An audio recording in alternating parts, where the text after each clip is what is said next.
Now, the U.S. has taken new steps to bring down high fuel costs. The Biden administration has ordered the largest ever release of oil from America's strategic reserves. Up to 180 million barrels will come onto the market in the next 6 months. Oil prices dropped on reports of the move, although analysts say it's unlikely to resolve the energy crisis completely. Well, joining me now live from Washington is our U.S. correspondent, Eric Ham. Good to see you, Eric. We'll talk about oil in a minute, but first, both the U.S. and the U.K. Intelligence services saying Vladimir Putin massively misjudged the invasion of Ukraine and overestimated the ability of his military to secure a rapid victory and wasn't being told the truth by his close advisors. Is this a credible assessment of what's going on in the Kremlin? That's a really good question. In fact, we put that question directly to Admiral John Kirby of the Pentagon yesterday, and he told us that he concurs with the U.S. intelligence assessment that not only is Vladimir Putin being misinformed by his advisors, he's being misinformed about the handling of the overall invasion in Ukraine, as well as just how crippling the sanctions are on the Russian economy. So what we're seeing here is a president who's not getting the right information, but also a demoralized military that according to Admiral Kirby, has failed to achieve any of its objectives at this time. They haven't been able to secure any major city in Ukraine and have done very little to actually try to control the country. So what we're seeing here is, after 5 weeks, a country that has seen its efforts to be a complete failure. And now that the negotiations are ongoing, the United States simply does not have any belief that the Russians are actually engaging in good faith efforts in terms of these negotiations. And you mentioned there, Eric, that you were at that Pentagon intelligence briefing. I believe that was last night. I wonder if they addressed reports that senior Russian intelligence officials are being put under house arrest, as well as some generals from the National Guard. I mean, might that be a sign that he feels misled, Vladimir Putin, certainly at the beginning of the invasion?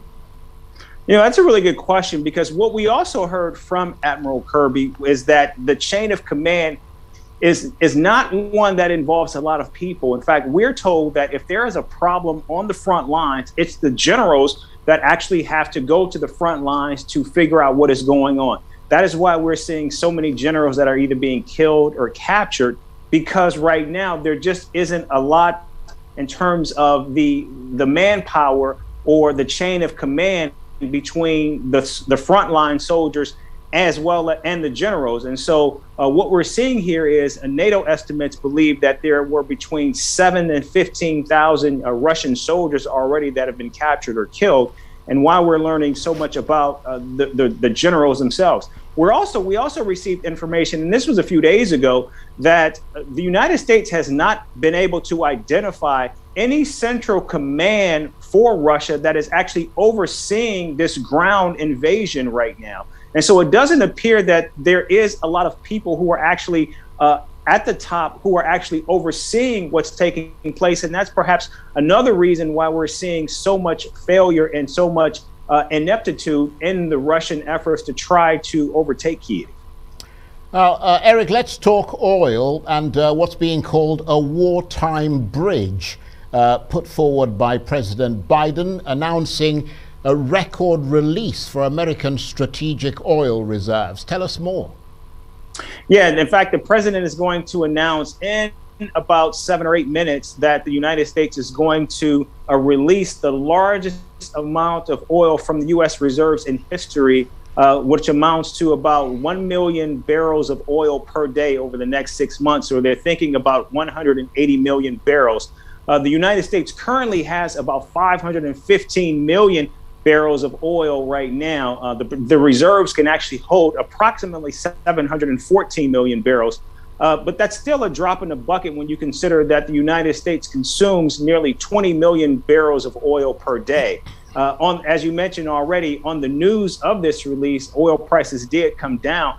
But actually, the bigger story in this is that the president today, the White House, put out a statement saying that they are now calling on Congress to actually implement fees on companies that are not using these leases, these oil leases, or using the lands that they have been now provided to actually drill on. And so we have seen the administration push back on this notion that right now oil companies are not doing enough to actually release reserves that they currently have, and they're not doing enough to drill on the leases that they've already been afforded. We're talking about at least 9,000 leases that right now simply are not being used.